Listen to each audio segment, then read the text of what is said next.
Madam Chairperson, my dear Anne, thank you for calling me my excellency. I don't feel excellent at all, to be frank. Distinguished ministers, ladies and gentlemen, allow me to join previous speakers in thanking, first of all, the Albanian chairmanship. I would like to congratulate President, Prime Minister and Minister of Foreign Affairs of Albania, Edi Rama, and his very capable team on organizing this Ministerial Council. Greece fully aligns itself with the statement made by the head of the European Union delegation. Today, our meeting is being held under extremely difficult circumstances. The pandemic dictates the way we live and the way we work. For this reason, it is of utmost importance to agree on certain aspects regarding its consequences.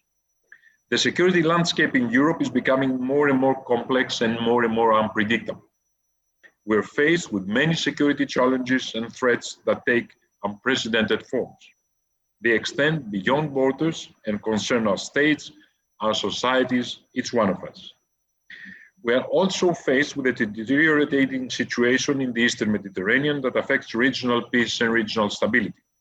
We have been witnessing recently in the Mediterranean a number of illegal and provocative actions running against any sense of international law or good neighborly relation.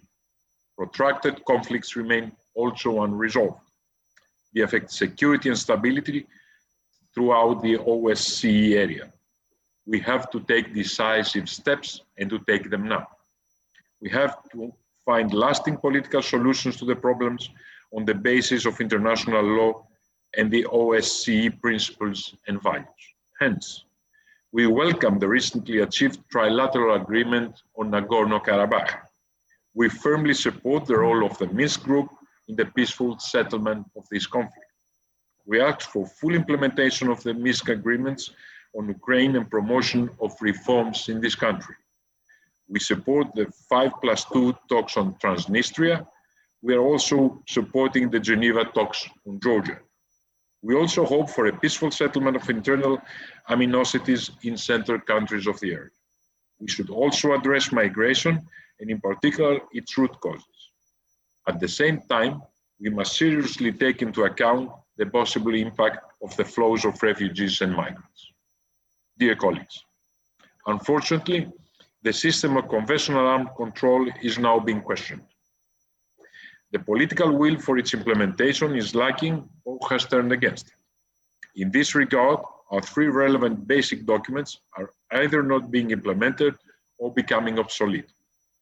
Apart from issues pertaining to the military aspects of security, our region faces other serious security challenges: terrorism, violent extremism, radicalization, human trafficking, organized crime, illicit trafficking in drugs and arms, as well as cybercrime. All these challenges affect our countries, posing a growing threat. They must be dealt as a priority. In what concerns the need for enhancing the economic and environmental dimension of the organization, our societies must take further steps. Steps fighting corruption and consolidating democracy and the rule of law.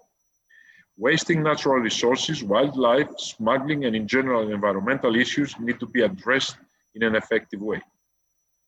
This includes the use of new energy resources.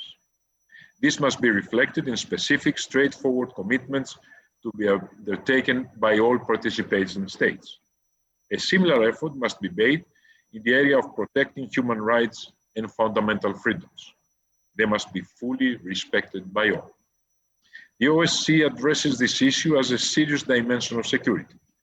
Respect for international law should remain the basis of our cooperation. This will enable us to reach effective solutions in compliance with our values, principles, and commitments. At this point, I would like to recall last month's OSCE Mediterranean Conference. In this context, I had the opportunity to witness the great potential to further develop cooperation with our Mediterranean partners. This can be done through a more proactive approach. I also note the same will to cooperate with our Asian partners. In conclusion, I would like once more to congratulate the Albanian chairmanship on the dedicated work under unprecedented circumstances. I also like to extend my best wishes to the incoming Swedish chairmanship. We welcome its focus on the fundamentals of this organization, which can serve as a sound basis for a successful year ahead. I also congratulate Poland and North Macedonia for their presidencies.